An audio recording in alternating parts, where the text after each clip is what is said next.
All right, next I wanted to look at the principle of entropy, and this is sometimes called the second law of thermodynamics. And there are many ways of writing this.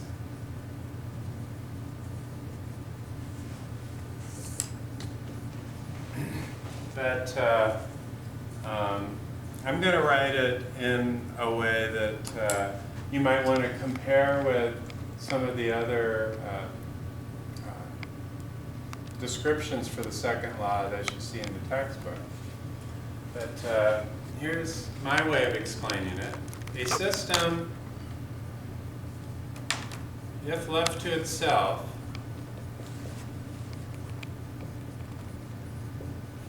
will tend toward a state of maximum disorder.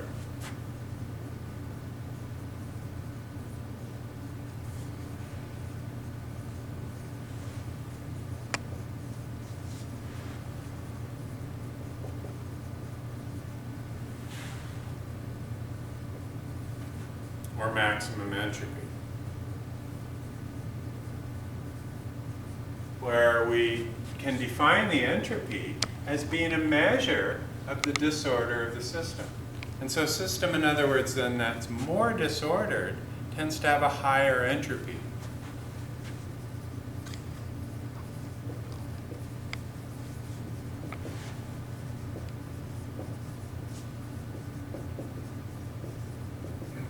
So what exactly do we mean by disorder? Well, this is kind of a hot topic in physics. It turns out that there are different ways of describing the amount of disorder that a system can have. But for our purposes here, let's think in terms of a more disordered state as being one in which there are more ways of making that state.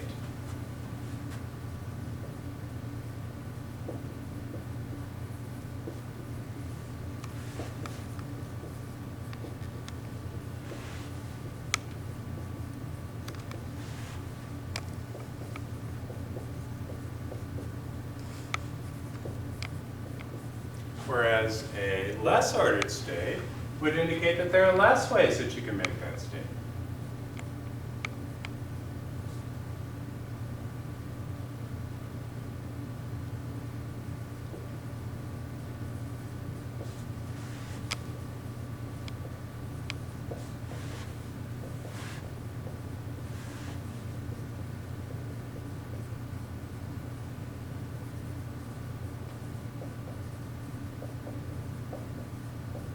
So this really has to do with probability.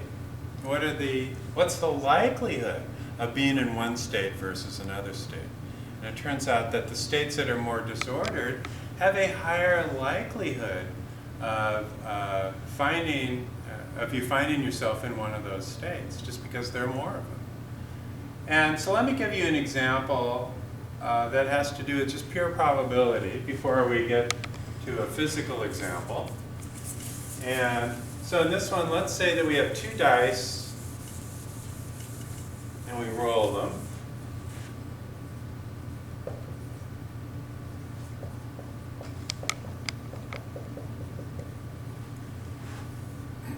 And so here we'll have the total number, which is the sum of the two different dice rolls, versus rolls.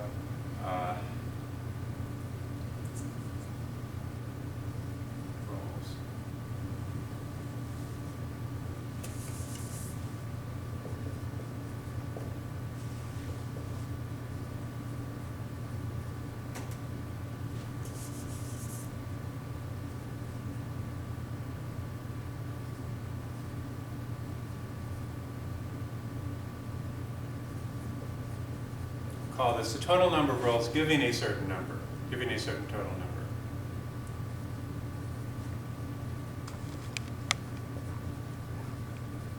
And here we'll have the number of the roll. And so, in other words, we can have a 2, that's snake eyes. But there's only one way to make a 2. That's with double ones. Okay. You could have a 3. Now 3, you can have that as a 2 and a 1, or a 1 and a 2. A 4, you can have that as a 4 and a 1, 1 and a 4, a 3 and a, 3, 2 and 1, 1 and 2, 4, you can have double 2s, 2 and a 2. You can have a 3 and a 1, or 1 and a 3. For a 5, you can have a 4 and a 1, 1 and a 4, 3 and a 2, 2 and a 3, I think double 2s, 2, 2, 3, 1, 1, 3. There we go. That's a 5. For a 6, you can have a 5 and a 1, a 1 and a 5, 4 and a 2, a 2 and a 4, 5. This is 1, 2, 3, 4, 5, 6. So we have 3 and a 3. So 5 and 1, 4 and 2, 3 and 3. And 7, we have 6 and a 1, 1 and a 6, a 5 and a 2, a 2 and a 5,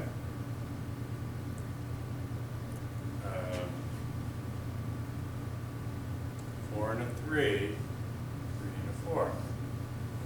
Okay, so we can see then that there are more ways to make a 7 than there are to make a 6 in random rolls of the dice. And then we can go through the remaining possibilities, 8, 9, 10, 11, 12, and we get a symmetric curve on either side.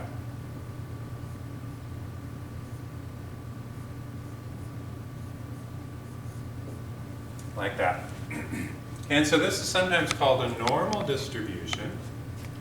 And so the peak of the normal distribution occurs at 7. So this is our most probable roll.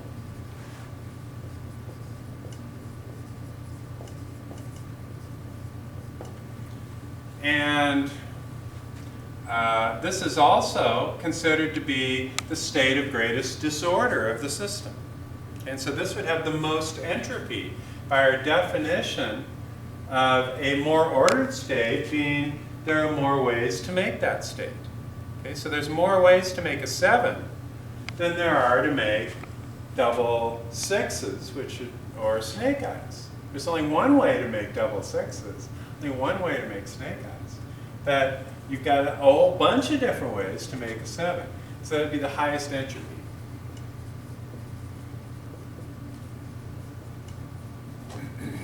So we might wonder then, well, it just seems like probability to me. Why would we want to call that disordered?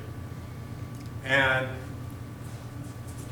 that would be a good question if you're asking that. But let's go to a system that's like the system, but that involves particles that have a certain temperature. Okay, so in this system then, let's say we have a partition out into 2 different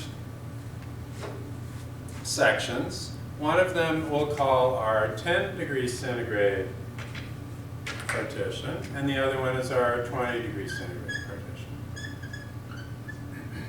So in our 20 degrees centigrade partition, we've got 20 degrees centigrade molecules. For the moment, I'm just going to make 2 of them. But eventually we'll extend this idea to Avogadro's number of molecules. And then the 10-degree molecules are going to have a little lower velocity associated with them. Remember that our RMS velocity goes like square root of 3 kT over the molecular mass, so it's proportional to the square root of the temperature. And so at a higher temperature, we're going to have the mean square velocity be a little higher, okay, than at a lower temperature. And let's say that there are equal chances of the balls being on either side. Then we can ask, well, what happens if we allow them to mix? Okay, if we allow them to mix, then you could end up like this in the end. In other words, you could end up with both of them on this side and both of those on that side. But you could also end up with one of them on each side, like this.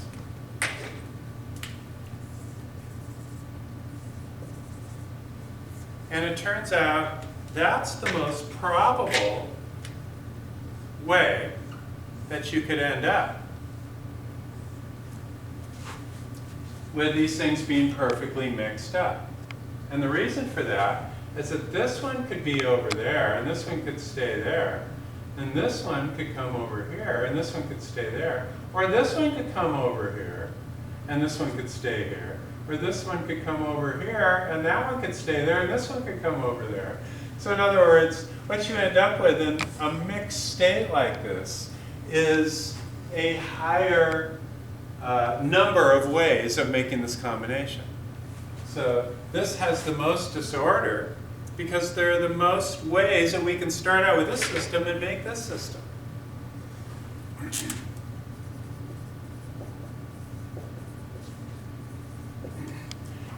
But if we took something, and so in this situation then, with these equally mixed, we would be at what we call thermal equilibrium. Okay? And so here we have a more ordered system, but there are less ways to make this because the particle has to be on this side that is the lower temperature, and this one also has to be on this side, and these two have to be on that side.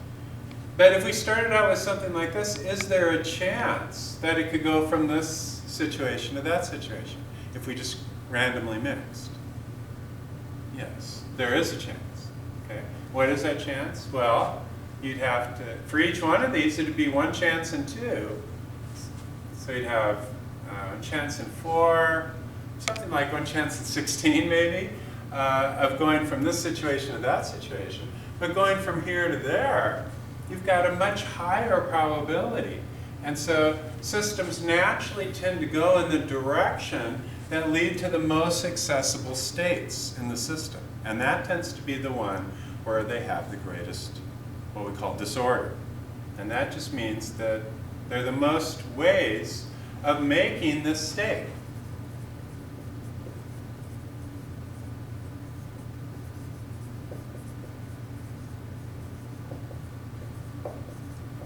And there's the least ways of making this state. This is like double sixes or snake eyes. And this, because there's this one could go over there and this one could go over there, you've got all different permutations of ways to have one of each on both sides. Okay? And so this then is what we call the arrow of time. So the direction then that leads us from more order to more disorder is the arrow of time.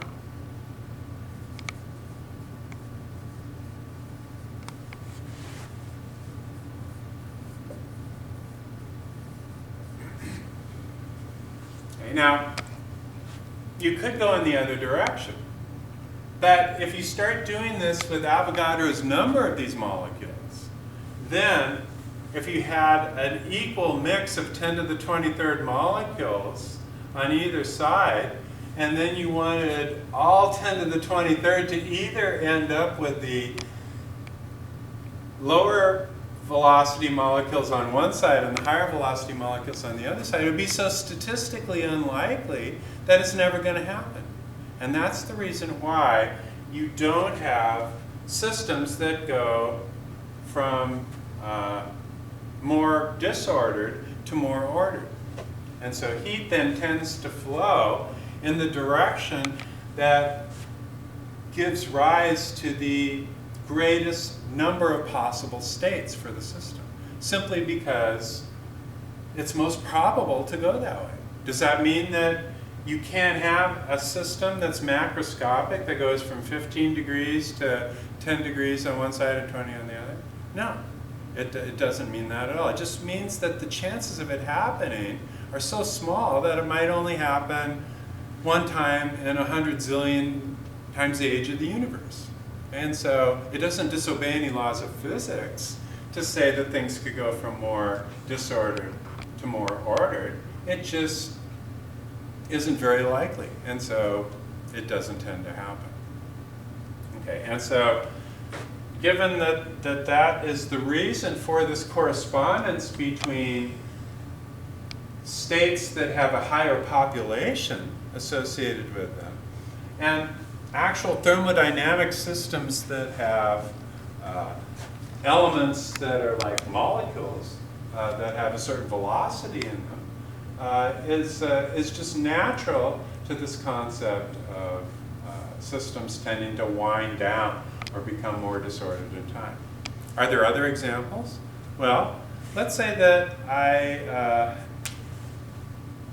write with this pen, and then instead of carefully putting the cap on the pen, what I do instead is I just fling it, and I fling the cap. Okay, so the cap then goes around like this and happens to land with the pen, and then it lands in this perfect ordered position on the chalk table. Is that possible? The answer is yes, it's possible. Is it very likely? No. Okay, and so this is why systems tend to get sloppier. It's that there's more ways that I can make this system disordered, just kind of doing my thing. I don't, I'm not trying to make a mess here. I just, where was that? I don't know. But before you know it, the system is trashed. Okay? But if I carefully move everything into the ordered position, that takes energy. And so I have to, and this is the reason why you have to clean up your room. When you haven't made an attempt to clean up after yourself, is that the system naturally tends to go from a more ordered state to a more disordered state. And so to fight against that, you have to do work in order to create that more ordered state again. And so that's essentially the idea then of how entropy works. So how do we define it mathematically in terms of our thermodynamic quantities? Let's call entropy S. Then delta S is our change in entropy.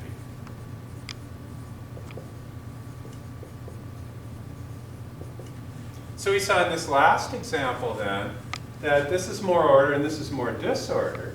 So here S, if we call this S final, this S initial, then we would say that delta S in this situation is S final minus S initial, which is greater than 0. So we have a positive change in entropy as we go to a more disordered state.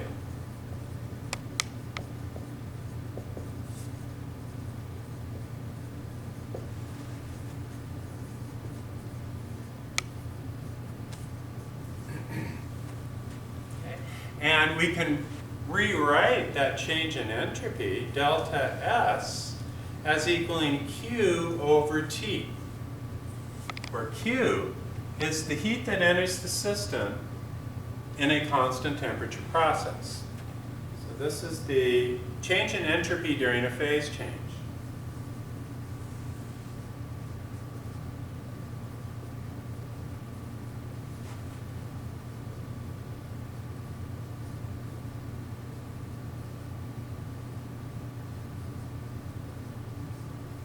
Where Q is the amount of heat required to produce the phase change, and T is the temperature that phase change occurs at.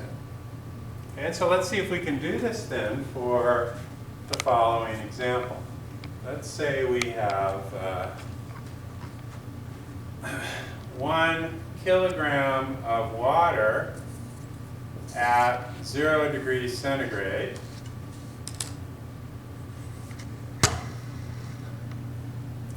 And we want to find delta S if we, of ice, kilogram of ice water.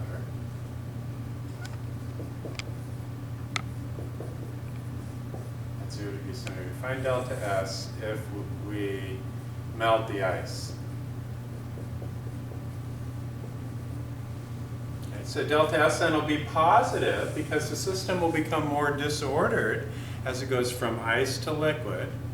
You're going to have less ability to know where the molecules are. These molecules can take more different states within that liquid, and it still has all the properties that you would normally define as being a liquid. But if it's in a solid state, all of those atoms are locked up, and so there's not that much freedom in where the molecules can be relative to each other, as opposed to the liquid state. And so here, this would be the heat that's required to make the phase change.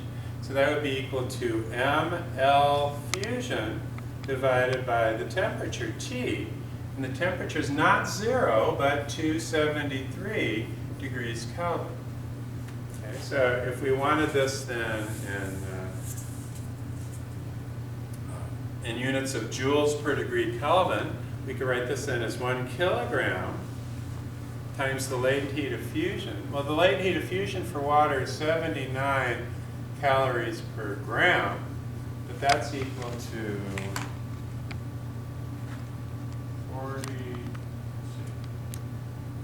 4186.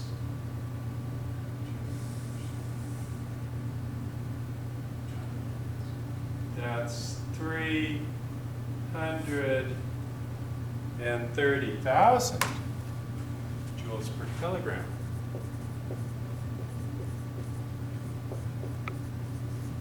So that would go in here, 330,000 joules per kilogram divided by the temperature, which is 273, since it's 0 degrees centigrade. So the kilograms units would cancel, and so we get 330,000 divided by 273. And that would be 1,211. And that would have units of joules per degree Kelvin. Okay, so that would be an increase in entropy if we change, and that would be positive if we changed it from ice to liquid. What if we changed it from liquid to ice? In other words, it refroze it. Well, then that would be a negative change in entropy, but it would equal to the same value. Okay, because then the final state would be more ordered when it would be in that solid crystal, whereas in the liquid state it would be more disorder, where all the molecules could flow around and be in different states relative to each other, and would be in a more disordered state. So that's the way then that you could calculate the entropy for a phase change. What about for a temperature change? Well, then we'd have to write ds equals dq over t. And we could write dq, well, q for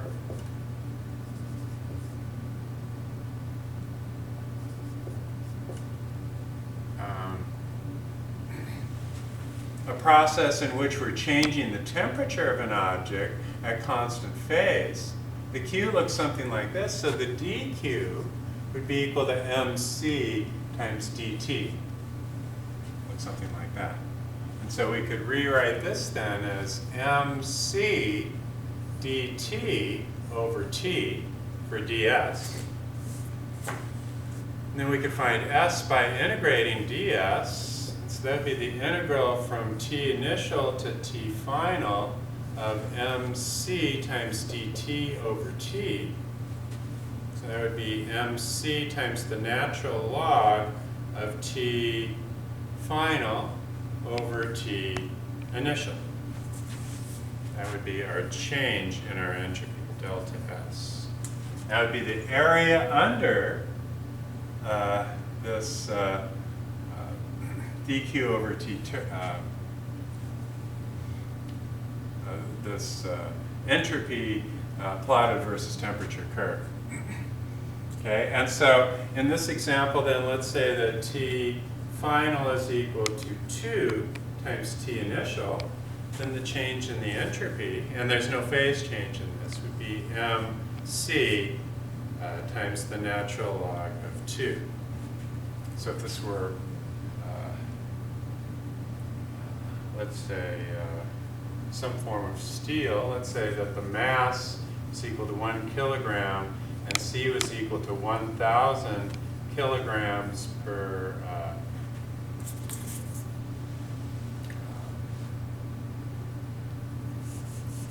joules per kilogram degree centigrade. We could write this then as 1 times 1,000 times 0.69, and that would give us a change in entropy. That would be 1,000 times 0.69, it would be 690, that would be joules per degree Kelvin. Okay, so an increase in temperature can cause a change in entropy, but also a change in phase can cause a change in entropy. And so these changes in entropy are natural to the way that the universe evolves. And so we started out then, surprisingly, in a system of very high order. And so this is one of the big mysteries in science, is why did this happen? The Big Bang, you would think, would be a very disordered event. But instead, it gave rise to a universe with a high degree of order. As the universe was expanding, the molecules and the atoms were very evenly distributed in this initial state.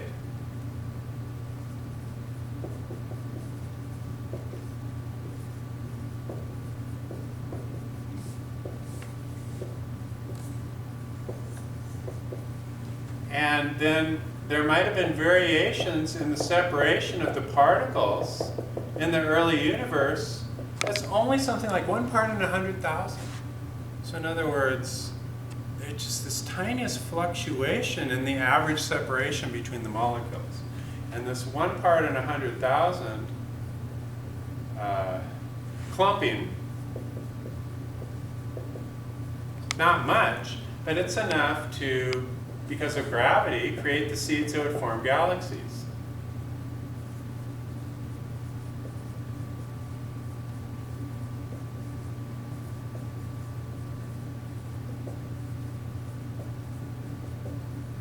Now, why is this clumping so small? We don't know. We don't know why the universe started out in such a smooth state. But it's even smoother than you would imagine here from the 1 part in 100,000.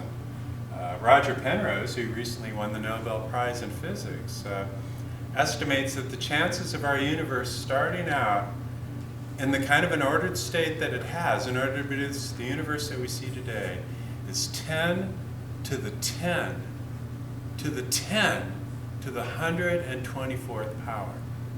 It's an unimaginably big number. And so this is a huge mystery then in physics. Why did the universe start out in such an ordered state? But it's a good thing, because everything that gives us energy has to have associated with it a change in entropy. So changes in entropy are what produce energy.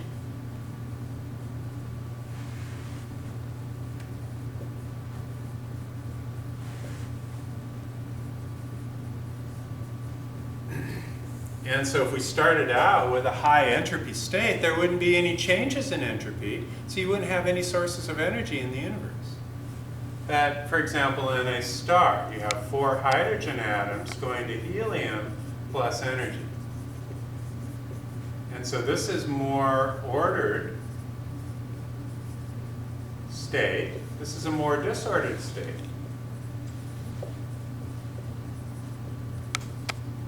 And so this is the energy that's released as it converts from order to disorder. And so this is the difference in mass, written as delta mc squared equals the change in the energy. So this is the difference in mass converted to energy.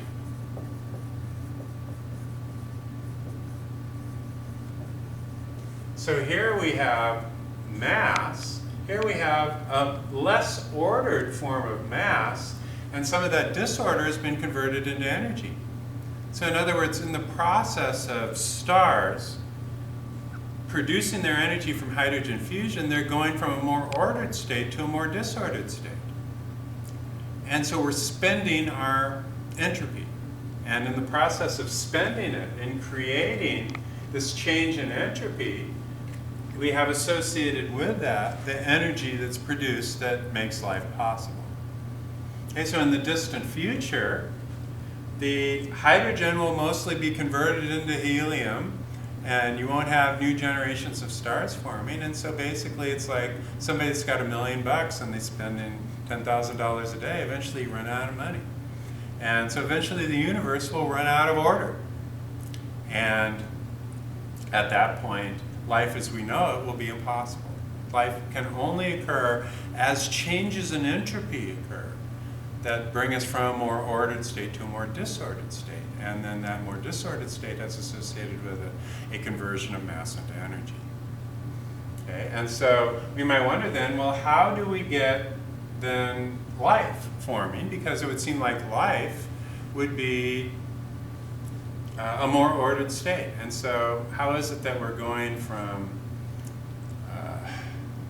a system that's less ordered to one that's more ordered? I mean, if you look at a baby, for example, the cutest little thing, but let's face it, those little newborn babies are just little mush balls. But as time goes on, their features start to develop more detail to them. The brain patterns become better organized, and they become a more ordered system until about the age of 18. And then from then on, it's all downhill. But at least up to that point, we're getting a system that's spontaneously becoming more ordered. And so how do we explain that? Or any aspect of the universe in which there's order? Well, in a more ordered subsystem,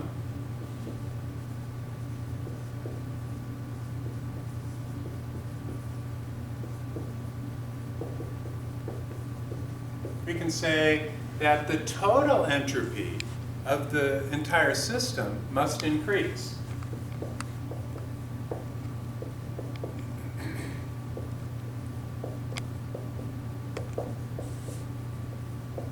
And so surprisingly, the more ordered the subsystem, the more disordered the total system becomes.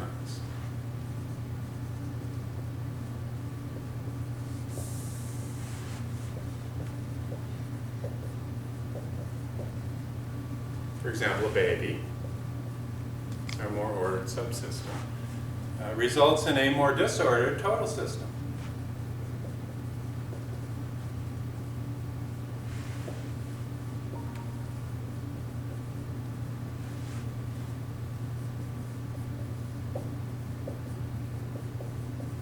So how do we measure the disorder of the total system? Well, in terms of the less ordered food molecules,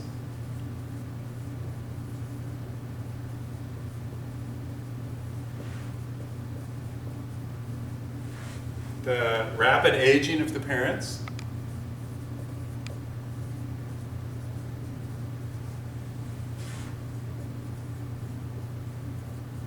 etc. And so if you have, for example, quadruplets, that means that the parents are going to be aging at an accelerated rate. You're going to have more food coming in. It's going to be broken up into little tiny,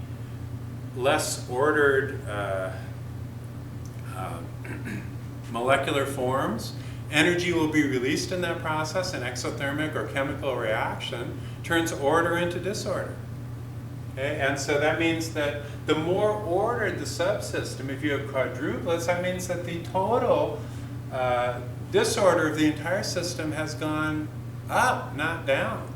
Even though we have a bunch of these cute little babies, the entire system has gone up in disorder. And if you don't believe that's true, just come in, say, from outer space and zoom in on New York City, which is a highly ordered technological system. And what you'll see is huge amounts of wasted heat energy in the form of an infrared signature. So the whole area is just hot, from all of the waste heat that's being given up.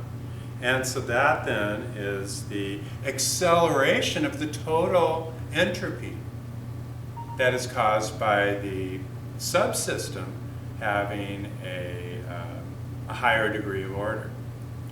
And so one thing that we might be able to say then is that the order that makes life possible comes from changes in entropy. So that requires then that we have a universe that started out in a highly ordered state and eventually works its way to a more disordered state. And that in that process, we're accelerating the rate at which the universe is suspending its order. So if you want to think of a possible way of answering, what is the meaning of life? You could say that life is here to accelerate the rate at which the universe becomes disordered.